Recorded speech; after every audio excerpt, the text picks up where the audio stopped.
Hey everybody, it is yet another day where it is fairly late in the evening and I'm just getting down here into the fish room. So we may get something else done later tonight. I'm really not anticipating it, but in the meantime I'm at least going to get a nice feeding video shot here. We're going to have a little bit of a chat about the tank while we watch everybody eat. So give me a minute, let me get around the waterfall here to the other side where I keep my fish food, and we'll get some food in the tank and we'll have a little chat about it.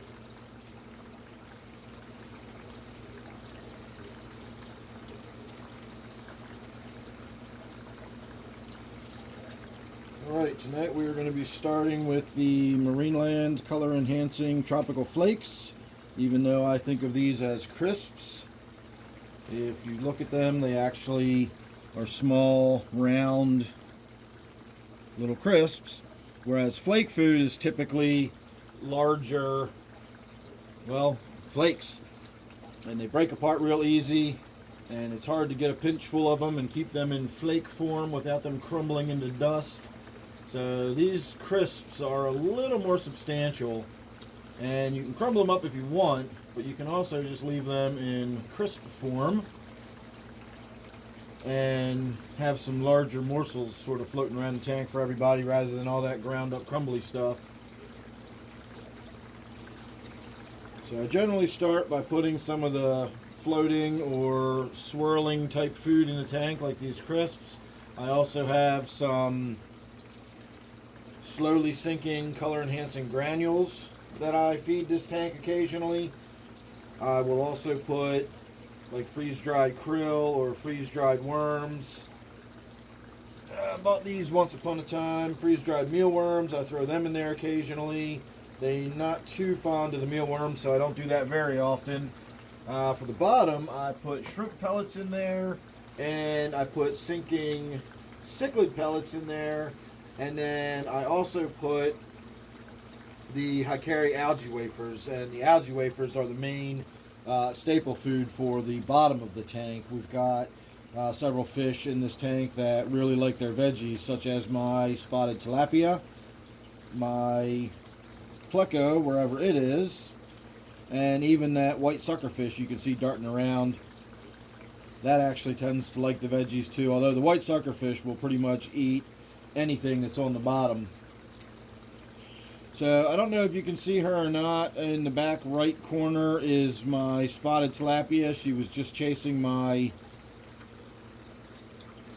pleco. Had to think about what that was called for a moment. And so I'm hoping we can see both of them today, but I at least want to see the spotted tilapia because that's who I want to talk about. So let me throw some algae wafers in there now, see if that doesn't bring her out.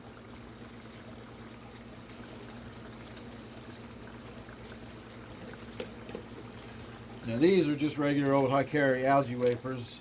I buy them by the kilo, and then I put them in a smaller container. That way I don't have to carry around a huge bag of them all the time.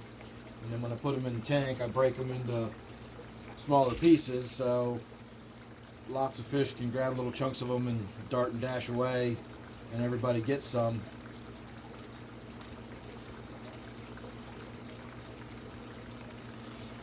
So the algae wafers will a lot of times bring out the spotted tilapia and the pleco. Both will make an appearance when this goes into the tank. They love it. But it does not look like that's going to be the case today. I can see my tilapia just hanging out in the corner, and the pleco is against the back glass. And I guess that's what the tilapia is back there looking at.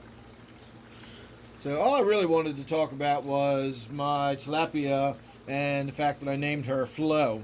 I mentioned this last night in my Around the World update, but I know a lot of people don't always watch them. They're very long-winded, etc.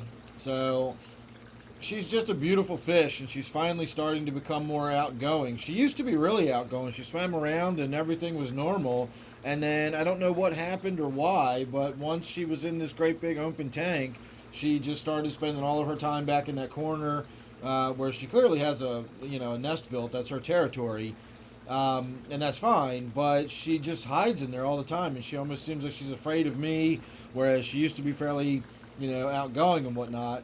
And now it seems like she's starting to swing around again, and she's getting a lot more outgoing. And in fact, I'm kind of surprised she's not out during feeding time. She regularly comes out now when I'm even putting the flake food in the tank. She comes out just in anticipation.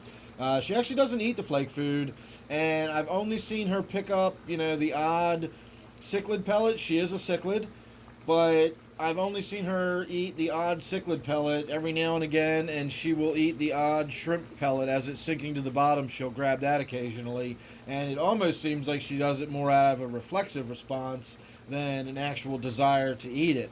But the algae wafers, she gobbles them up. So she's definitely, I don't know if she's necessarily a vegetarian, but she definitely has mostly a vegetation diet. And that's why, like I said, I always put plenty of algae wafers in there. I also keep this tank fairly heavily planted. They're not particularly beautiful plants, but they do survive in here because they get munched on by the silver dollars. They get munched on probably even by the creek chubs, but they get munched on by just about everybody in this tank. There she is making a brief appearance. Let's see if she swims around and looks for a few algae wafers for a few minutes.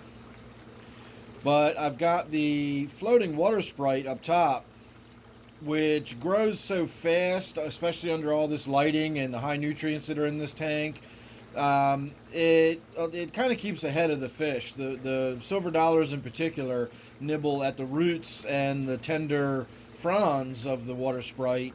But again, it just grows so fast, it tends to stay ahead of them, and I can keep a pretty big patch of it growing in this tank. If you look closely at it, though, a lot of what's floating on the surface is like little tiny bits and pieces and chewed up chunks of leaf and little, floating stems, and it's just all kind of debris. It looks like something you'd find after you rake the lawn, after you, mow the lawn or something. And that's all just the little bits and pieces that are left over from getting chewed on by those silver dollars. Those silver dollars attack plants the way their cousin piranhas attack meat. And they do have really, really sharp teeth. They've got little tiny piranha teeth in there. Pretty much all the tetras do. If you've ever looked really closely, even like at a black skirt tetra, they've got little tiny, tiny piranha teeth. And they, so when they nip fins on other fish, that's how they do it. And of course, with these silver dollars, when they nip the roots and they nip the leaves and everything, it's just like going through it with garden shears. They've got these razor sharp little teeth in there. So if you've got a planted tank and you want silver dollars, be prepared for some damage, or just accept that that's what's going to happen when you've got these kind of fish in a planted tank, which is my way of looking at it. I also put Java fern and Anubias in here, which is some pretty tough. It's not easy to eat. Most fish that eat plants won't eat the Java or the Anubias because it's like chewing on leather. So the water sprite is in there basically for the fish to eat, and then the other plants are in there hopefully in a way that the fish won't be able to eat them. So that's about it. I just wanted to talk about Flo a little bit if she came out, and make sure everybody knew that she now officially has a name. I don't usually name my fish. They're just fish, so I don't really think about them in that way. But sometimes I will develop a sentimentality towards one of them. A few of my earlier fish, a few of my other fish that have names, like Butterbean and Swimmy, they just got names when I was really, really early into fish keeping. And, I wasn't thinking about the fact that over the years I would have so many hundreds of fish, it would be ridiculous to think about naming all of them. But Flo is special. And so she got a name. Oddly, after all these years, I've never really named my Tenopoma. I always call him Buddy just because I walk in and say, hey, what's up, Buddy? But I never really think about that as his name. I always think about that as more of a description. But I've never really given him a name either. So maybe someday we'll give my Tenopoma a name. So who knows?